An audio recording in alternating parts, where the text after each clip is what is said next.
Hey, what is up, everybody? Platform Disciple here, and I am bringing you a very late review of the Sleepers community set cards.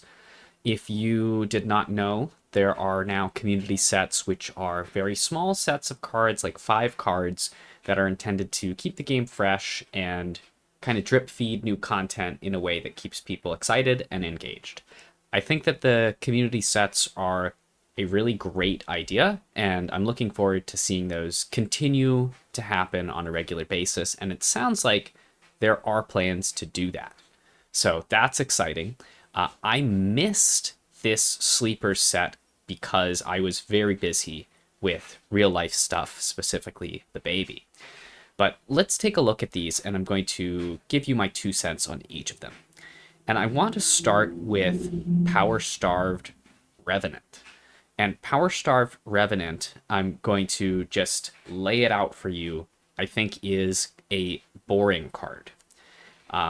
It is what you would call like a French vanilla character, which means that it has a stat line, it has one keyword ability, and then that's it. And it admittedly in this case the keyword is tied to you overcharging it.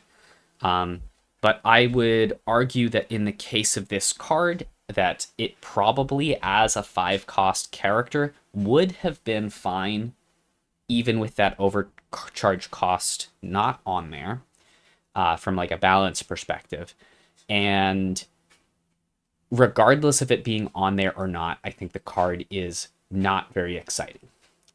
I do want to caveat here that I think having cards that are not so exciting is okay and healthy for the game.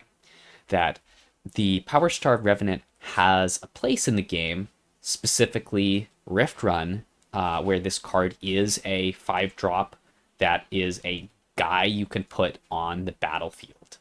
And there are going to be cases when you're drafting where you're looking at your curve and you're saying, oh, I don't have many 5-drops, or I have too many low cost characters and high cost characters and not much in the middle there to fill out my curve.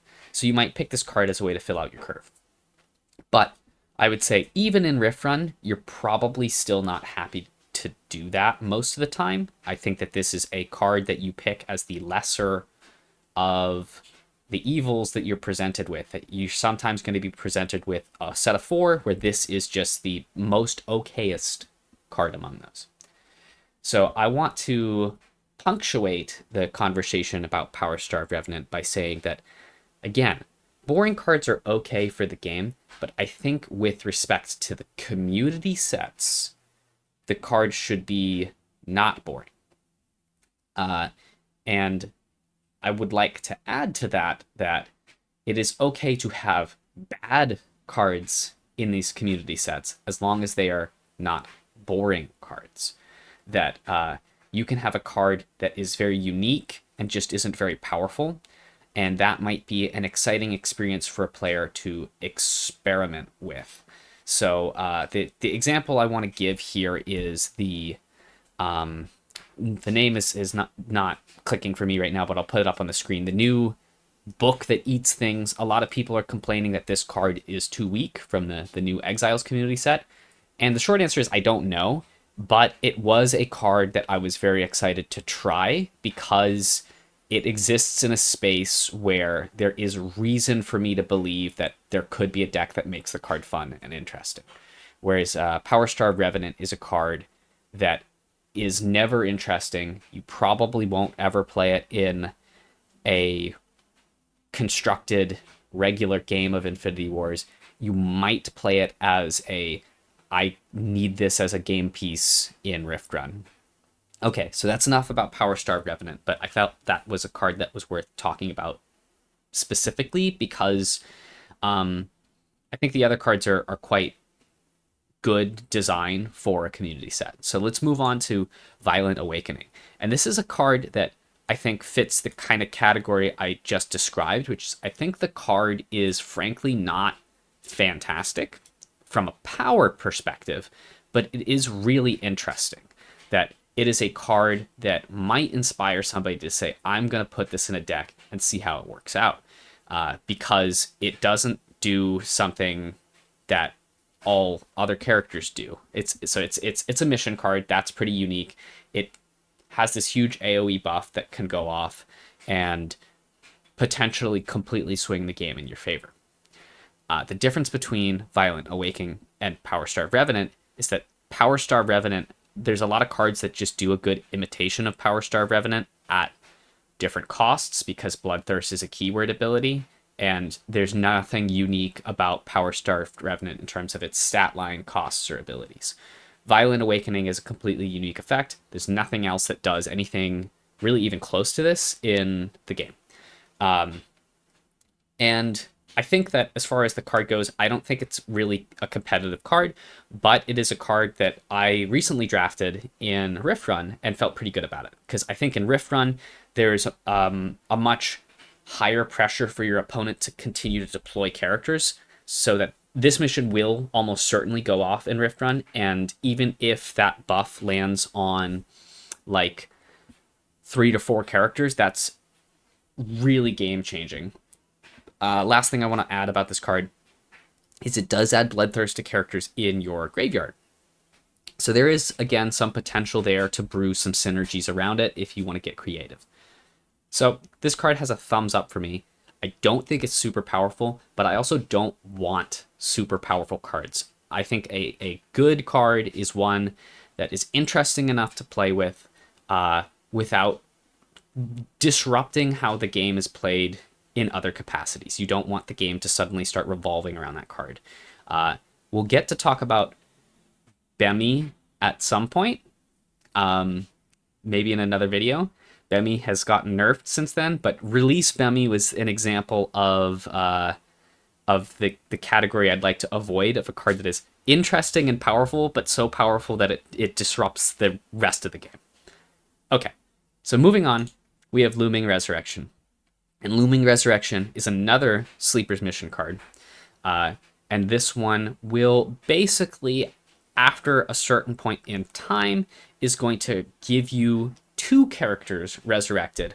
One from your graveyard and one from your opponent's.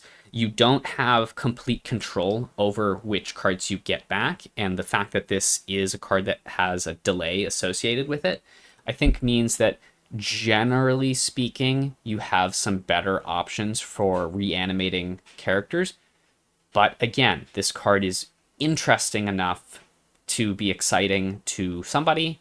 And I think people might be excited to try the card in a deck, even if it's not the most optimal card. And I also think that it adds a lot of play potential in Rift Run, where your card quality and consistency is a little lower anyways. So getting back a character or 2 characters that you don't have full control over is a lot more reasonable of a variance to accept in your Rift Run gameplay than in a competitive setting. Okay, and then the last 2 cards here I will be singing praises about, because I think these are genuinely fantastic cards for the game, and they're my favorite cards, and I've played a lot with them at this point. So first one we're going to talk about is Abandon All Hope. And this card lets you generate a lot of Endless Hordes. And Endless Hordes has been a card that has been a favorite of mine for a very, very long time. But historically, it's been just too weak for what it is. You have to include a huge number of them in your deck just to kind of like break past the bare minimum, because you need basically 1 in play and 5 in your graveyard to be break even with what you want from a 3-drop, which is kind of a tall order. And it's doable, but you have to bend over backwards to make it happen. So for that reason, as much as I wanted to play Endless Horde decks in the past, every time I did so, I wasn't able to, have fun with the Endless Horde deck. Like, it was a trade-off where it's like, I want to play the Endless Horde, but now I don't get to play a real game of Infinity Wars, because the only time I get to do The Endless Horde thing is when my opponent is essentially helpless and would have lost to whatever I was playing. Abandon All Hope gives you the ability to play a deck that has fewer Endless Hordes because it lets you convert cards in your hand into Endless Hordes. So you can basically dump a bunch of random stuff. And because you can overcharge it any number of times, the amount you get for playing this card can be very high. So its baseline of not overcharging it is you pay 7 for a 3-cost card. That's a bad deal. If you overcharge it once, it's 7 for 2 guys that cost 3, which is still not great. So you really want to overcharge it at least twice, possibly more. And the more focused your deck is on the Endless Horde theme, the higher potential that this card has. As far as Rift Run goes, I think this card is kind of a dud. It's not horrible because it does give you enough Endless Hordes in isolation if you overcharge it enough to potentially be worth the raw stats that you get out of it. Because like if you overcharge it 3 times and you get 4 Endless Hordes, one of them is a 4/4, one of them is a 5/5, one's a 6/6, and one's a 7/7, sort of, if they all die sequentially. So, not a fantastic card for Rift Run, but it adds a new archetype to the game that technically existed but just wasn't supported enough for it to be relevant. And the next card is basically the same discussion here, and I think that these 2 cards in tandem really make that deck, that Endless Horde deck, possible. And that next card is Endless Legion, which this card is really great because it lets sleepers immediately affect the board, which is something that they're not fantastic at, because it gives you an Endless Horde in the assault zone and in the defense zone as soon as you deploy it. So the card has like a little bit of haste and a little bit of charge and a little bit of vigilance glued in there. I'm currently using it as the commander, one of the commanders in my Endless Hordes deck. And very impactful card. And its passive effect of getting +2/+2 for each Endless Horde, this thing by turn 7 is very frequently like a 20/20 on its own. So it is just an insane amount of stats for what you're paying for. And for that reason, I think it's honestly okay in Rift Run because you're paying 7 for a 10/10, a 4/4, and a 5/5, so it's okay. Not fantastic, not your first choice, but it's not the worst thing in Rift Run. And then the last thing I want to mention here is that both Abandon All Hope and Endless Legion occupy a really interesting position. It turns out sleepers don't really have 7-drops. They have they used to have Hakim the Corrupted was 7, and then he got nerfed to 8. And with Hakim gone, I believe there was only one other 7-drop for sleepers. And these now help fill out that curve. So I think that these cards have done a lot of things for the game in terms of adding new archetype as a viable strategy, and also helping fill out the sleepers curve a bit. But the last thing I will say about the sleepers curve with that 7-drop slot is that both of these cards occupy a really similar niche. So the Endless Horde sleepers deck now has multiple 7-drop options, and you're probably going to play them. But for most sleepers decks, Endless Legion and Abandon All Hope are not real choices that you would make because their power is very much contingent on you leaning heavily into that Endless Horde theme. But really huge fan of these cards. Maybe we'll see some other sleepers 7-drops sometime in the future. But these cards more than carried their weight in this community set. And that wraps it up. I hope you enjoyed watching. I'm curious to hear if you have any different opinions than I do on these cards. And I will be doing another one of these videos in the near future with the patron community we'll talk about Bemi. Okay. And until then, see you around.